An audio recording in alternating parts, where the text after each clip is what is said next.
Carla Regier is a popular keynote speaker, a creativity catalyst, corporate consultant, motivator, actor, and author. And then there was Carla. We were laughing, we were crying. Fantastic. He was done and he had to give them a fine and everything. They all hugged him. Here's what you do. You get up out of your chair and you go over to somebody you work with and go, "What's good?" And get some information from a few people. You go, "Thank you." And then you go back to work. Here's another cheat you can use. You can make it up. They'll never know. You can say, "Yeah, I read this diet book last night. I woke up in the morning, 20 pounds going."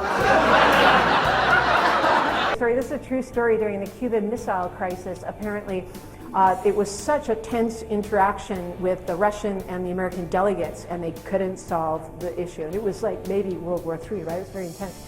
And at one point, the negotiations stopped completely, and there was silence in the room, and finally one of the Russian delegates stood up and he said, "I think we should just all go around and tell a joke." And they all went. And he said, "Okay, I'll start." He said, "What is the difference between capitalism and communism?" He said, "In capitalism, man exploits man, and in communism, it's the other way around." And it made everybody laugh, and then they got on with the negotiation, and they sorted it out. And some people think that is the reason there was no World War III. Right there. So it's a tension diffuser, right? The idea is to get the other person's feet to move. Ready? 17 seconds, go.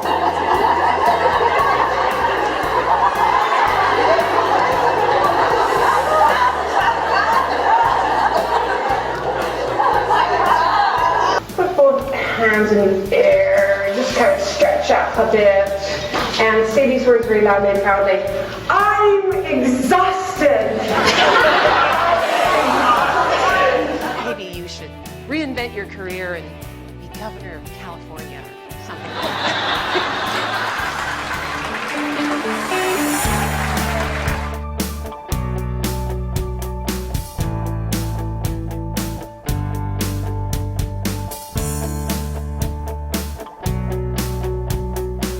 My expertise is the art of reinvention. Now I teach people about how to create their life as a work of art, how to choose a creative mindset in everything they do, whether they're a receptionist, a janitor, or a CEO.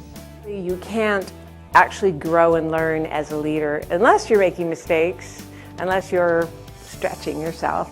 But on the other hand, there are ways to avoid some of them. She is real, she is genuine, and she brings to the table wonderful information that you can actually take home, use, apply to your life and livelihood. She approaches life with great humor, and she makes change feel easy and something anyone can do. I love her approach, it's quite unique. So incredibly impressed by how she could bring a powerful message to a group that was fun and engaging and humorous, but always brought really powerful tools forward. As a speaker, I just find her to be so dynamic and humorous and brilliant in the way that she weaves her stories and her messages together. Roller coaster, right? They go, "No, you should go on and give it a try. There's one thing that makes all the difference." And I said, "What's that?" And they said, "Let go of the handlebar." Go ahead.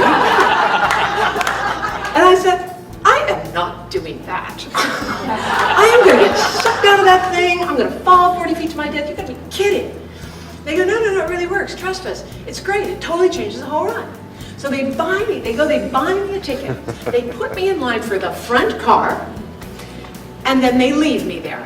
And they go, they buy corn dogs. They're sitting there eating their corn dogs and watching me on a park bench.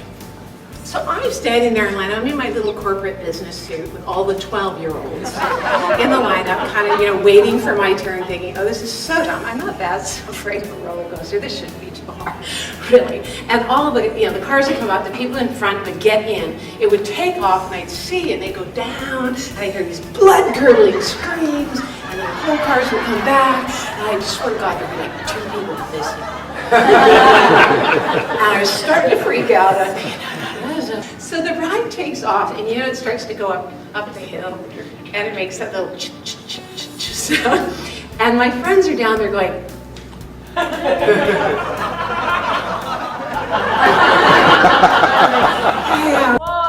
2, 3.